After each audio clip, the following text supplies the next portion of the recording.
Hello friends, good morning. कैसे हैं आप सब? आशा करते हैं आप सब अच्छे होंगे।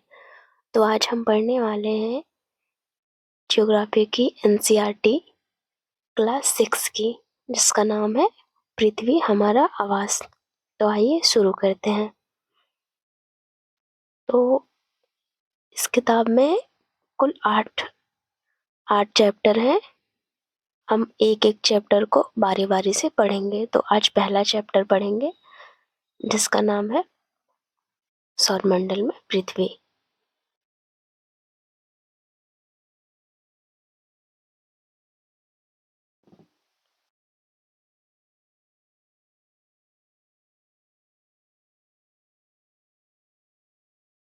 सौरमंडल में पृथ्वी। तो आइए शुरू करते हैं। सूर्यास्त के बाद आकाश में देखना कितना अच्छा लगता है। आसमान में पहले एक या दो चमकते बिंदु दिखते हैं, लेकिन बाद में इनकी संख्या बढ़ जाती है। आप उनकी गणना नहीं कर सकते हैं। संपूर्ण आकाश छोटी छोटी चमकदार वस्तुओं से भर जाता है, जिनमें से कुछ चमकीले होते हैं, कुछ धुंधले। ऐसा प्रतीत होता है मानो आकाश में हीरे जड़े हों। इनमें से कुछ टिमटिमाते प्रतीत होते हैं, लेकिन अगर आप उनको ध्यान से देखेंगे तो आप ऐसा पाएंगे कि इनमें से कुछ की टिमटिमाहट अन्य से अलग है। ये बिना किसी टिमटिमाहट के चंद्रमा के समान चमकते हैं।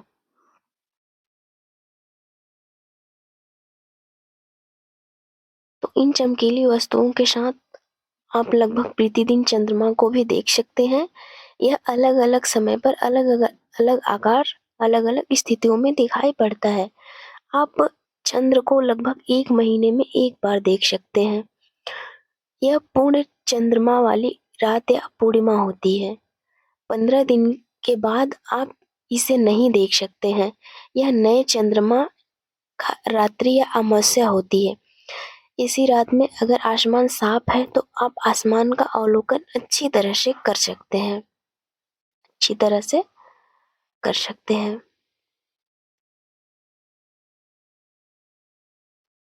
आपको इस बात पर आश्चर्य नहीं होता है कि हम दिन के समय चंद्रमा एवं इन सभी छोटी चमकीली वस्तुओं को क्यों नहीं देख पाते हैं?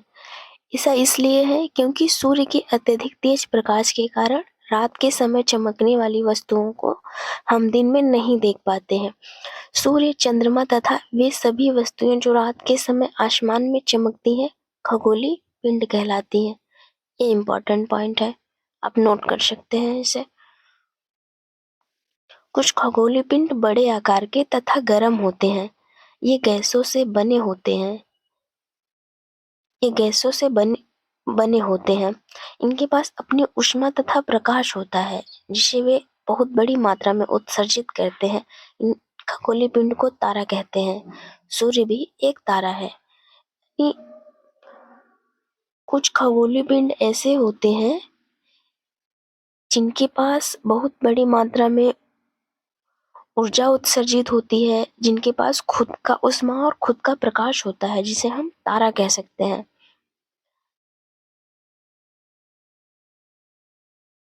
तो आगे देखते हैं।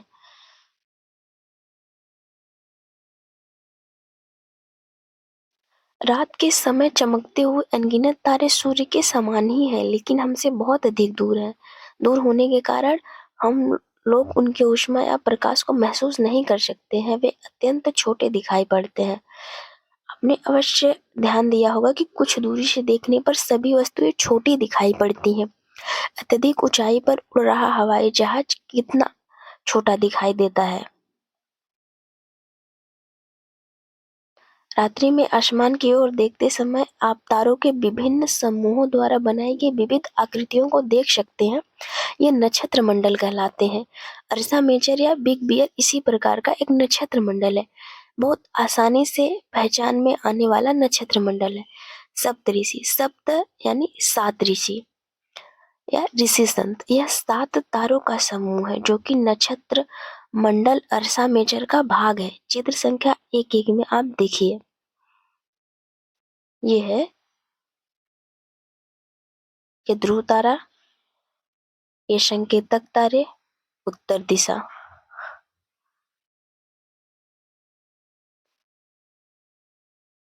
आगे चलते हैं।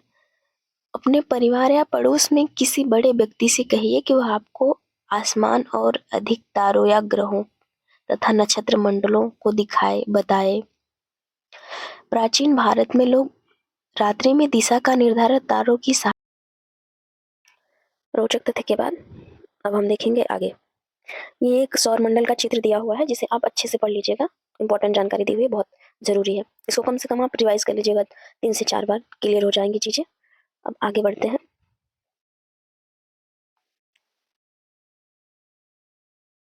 आसमान में दिखने वाला चंद्रमा एक उपग्रह है। यह हमारी पृथ्वी का सहचर है तथा इसके चारों ओर चक्कर लगाता है। हमारी पृथ्वी के समान 7 अन्य ग्रह हैं जो सूर्य से प्रकाश एवं ऊष्मा प्राप्त करते हैं। उनमें से कुछ के पास अपने चंद्रमा भी हैं। तो आइए हम अब बात करते हैं सौर मंडल की। तो सौर मंडल में सूर्य, 8 ग्रह, उपग्रह तथा कुछ अन्य खगोलीय पिंड है जैसे क्षुद्र ग्रह, उल्का पिंड मिलकर सौर मंडल का निर्माण करते हैं। उसे हम सौर परिवार का नाम देते हैं जिसका मुखिया सूर्य होता है। अब हम बात करते हैं, आगे बढ़ते हैं सूर्य के बारे में। सूर्य सौरमंडल के केंद्र में स्थित है। यह बहुत बड़ा है। यह अत्यधिक गर्म गैसों से बना है। इसका खिंचाव बल इससे सौरमंडल को बांधे रखता है। सूर्य सूर्य सौरमंडल के लिए प्रकाश एवं ऊष्मा का एकमात्र स्रोत है, लेकिन उसको अत्यधिक तेज ऊष्मा को महसूस नहीं करते हैं क्योंकि सबसे नजदीक का तारा होने के बावजूद यह हमसे बहुत दूर है। सूर्य पृथ्वी से लगभग 15 करोड़ किलोमीटर दूर है। बात करते हैं ग्रह की। ग्रह, हमारे सौरमंडल में 8 ग्रह हैं। सूर्य की दूरी के अनुसार वे हैं बुध, शुक्र, पृथ्वी, मंगल, बृहस्पति, शनि, यूरेनस, नेपच्यून। आप सूर्य को दूरी के अनुसार अंग्रेजी ग्रहों के नाम याद रख सकते हैं आसानी तरीके से। यह है my very efficient mother just served us nuts. इससे आप याद रख सकते हैं, एक अच्छा ट्रिक है आपको याद रखने का। एक अच्छा तरीका है कि आपको याद रहेगा, my very efficient mother just served us nuts. आगे बढ़ते हैं। सौर मंडल के सभी 8 ग्रह एक निश्चित पथ पर सूर्य का चक्कर लगाते हैं। ये रास्ते दीर्घ वृत्ताकार में फैले हुए हैं। ये कक्षा कहलाते हैं। बुध सूर्य के सबसे नजदीक है। यह अपनी कक्षा में सूर्य के चारों ओर एक चक्कर लगाने में इसे केवल 88 दिन लगते हैं। सूर्य को पृथ्वी का जुड़वा ग्रह माना जाता है क्योंकि इसका आकार एवं आकृति लगभग पृथ्वी के ही समान है। अभी तक प्लूटो भी एक ग्रह माना जाता था, परंतु अंतरराष्ट्रीय खगोलीय संगठन ने अपनी बैठक अगस्त 2006 में यह निर्णय लिया कि कुछ समय पहले खोजे गए अन्य खगोलीय पिंड ये यूबी 313 सीरस तथा प्लूटो बौने ग्रह कहे जा सकते हैं। आइए कुछ और जानकारी दी है, आगे पढ़ लेते हैं हम। क्या आप जानते हैं पौराणिक रोमन कहानियों में सोल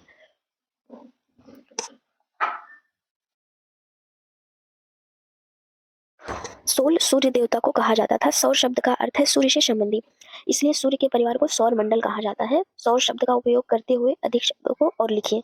तो आप लिख सकते हैं इस तरह से। आगे देखते हैं शब्द की उत्पत्ति।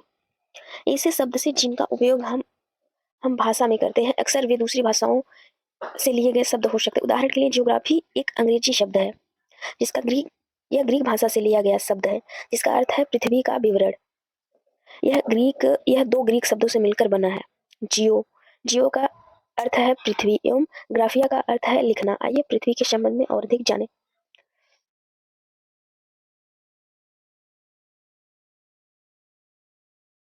तो यह है जियो प्लस, जैसे जियोलॉजी से मिलकर बना है पृथ्वी का अध्ययन।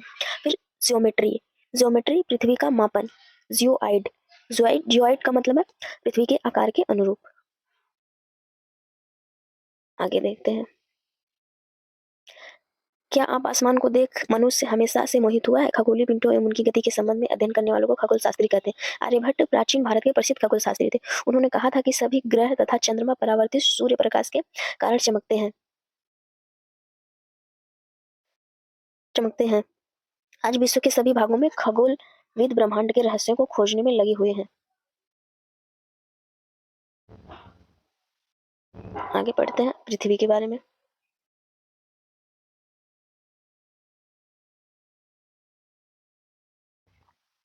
आगे पढ़ते हैं पृथ्वी के बारे में।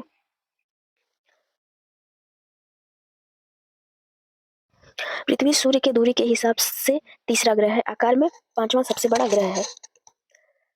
यह ध्रुवों के पास थोड़ी चपटी है, यही कारण है कि इसके आकार को भूभाग कहा जाता है। भूभाग का अर्थ है पृथ्वी के समान आकार। जीवन के लिए अनुकूल परिस्थितियां केवल पृथ्वी पर ही पाई जाती है। पृथ्वी न तो अधिक गर्म है, न ही अधिक ठंडी है। यहाँ पानी एवं वायु उपस्थित है जो हमारे जीवन के लिए आवश्यक है। वायु में जीवन के लिए आवश्यक गैसें जैसे ऑक्सीजन मौजूद मौजूद है। इन्हीं कारणों से पृथ्वी सौरमंडल का सबसे अद्भुत ग्रह है। अंतरिक्ष से देखने पर पृथ्वी नीले रंग की दिखाई पड़ती है क्योंकि इनकी 2/3 सतत पानी से ढकी हुई है, इसलिए इसे नीला ग्रह कहा जाता है। तो क्वेश्चन पूछा जा सकता है आपसे कि नीला ग्रह किसे कहा जाता है, तो आप सही उत्तर होगा पृथ्वी। एक कुछ रोचक तथ्य देख लेते हैं। तो नील आर्मस्ट्रांग पहले व्यक्ति थे जिन्होंने 21 जुलाई 1969 को सबसे पहले चंद्रमा की सतह पर कदम रखा। आप और पता कर सकते हैं कि कौन सा भारतीय चंद्रमा पर गया है। ये देखते हैं चंद्रमा के बारे में। हमारी पृथ्वी के पास केवल एक उपग्रह है, चंद्रमा। इसका व्यास पृथ्वी के व्यास का केवल 1/4 1/4 है, चौथाई है। इतना बड़ा इसलिए प्रतीत होता है क्योंकि यह हमारे ग्रह के अन्य खगोलीय पिंडों की अपेक्षा नजदीक है। यह हमसे 3,84,400 किलोमीटर दूर है। जब आप पृथ्वी से सूर्य और चंद्रमा की दूरियों को तुलना कर सकते हैं। ये आगे बढ़ते हैं, उपग्रह की बात करते हैं। उपग्रह एक खगोलीय पिंड है जो ग्रहों के चारों ओर उसी प्रकार चक्कर लगाता है जिस प्रकार ग्रह सूर्य के चारों ओर चक्कर लगाते हैं। मानव निर्मित उपग्रह क्या होता है, इसके बारे में बात करते हैं। मानव निर्मित उपग्रह एक कृत्रिम पिंड है, यह वैज्ञानिकों द्वारा बनाया जाता है जिसका उपयोग ब्रह्मांड के बारे में जानकारी प्राप्त करने एवं पृथ्वी पर संचार माध्यम के लिए किया जाता है। इसे रॉकेट के द्वारा पृथ्वी में भेजा जाता है एवं पृथ्वी को कक्षा में स्थापित कर दिया जाता है। अंतरिक्ष में उपस्थित सभी भारतीय उपग्रह इनसेट, IRS, इड्रूसैट इत्यादि हैं। आगे देखते हैं। ये कुछ उपग्रह दिए गए हैं, जैसे आप देख सकते हैं इसको।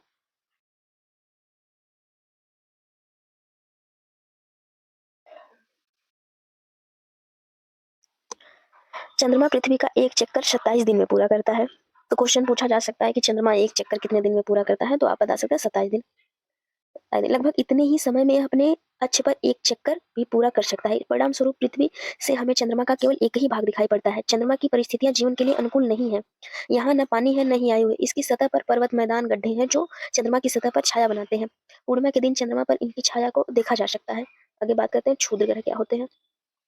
तो क्षुद्र ग्रह तारों, ग्रहों एवं उपग्रहों के अतिरिक्त असंख्य छोटे पिंड भी सूर्य के चारों ओर चक्कर लगाते हैं। इन पिंडों को क्षुद्र कहते हैं। ये मंगल एवं बृहस्पति की कक्षाओं के बीच पाए जाते हैं। अब चित्र संख्या 1.2 में देख सकते हैं। वैज्ञानिकों के अनुसार क्षुद्र ग्रह के ही भाग होते हैं जो कि बहुत वर्ष पहले विस्फोट के बाद ग्रहों से टूटकर अलग हो गए हैं। बात करते हैं उल्कापिंड सूर्य के चारों ओर चक्कर लगाने वाले पत्थरों के छोटे छोटे टुकड़ों को उल्कापिंड कहते हैं। कभी कभी उल्कापिंड पृथ्वी के इतने इतने नजदीक आ जाते हैं कि इनकी प्रवृत्ति पृथ्वी पर गिरने की होती है। इस प्रक्रिया के दौरान वायु के साथ घर्षण होने के कारण ये गर्म होकर जल जाते हैं। फलस्वरूप चमकदार प्रकाश उत्पन्न होता है। कभी कभी कोई उल्का पूरी तरह जले बिना पृथ्वी पर गिरता है जिससे धरातल पर गड्ढे बन जाते हैं।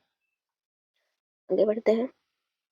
क्या आपने तारों तारों वाले एक खुले आसमान में एक ओर से दूसरी ओर तक फैली चौड़ी सफेद पट्टी की तरह एक चमकदार रास्ते को देखा है?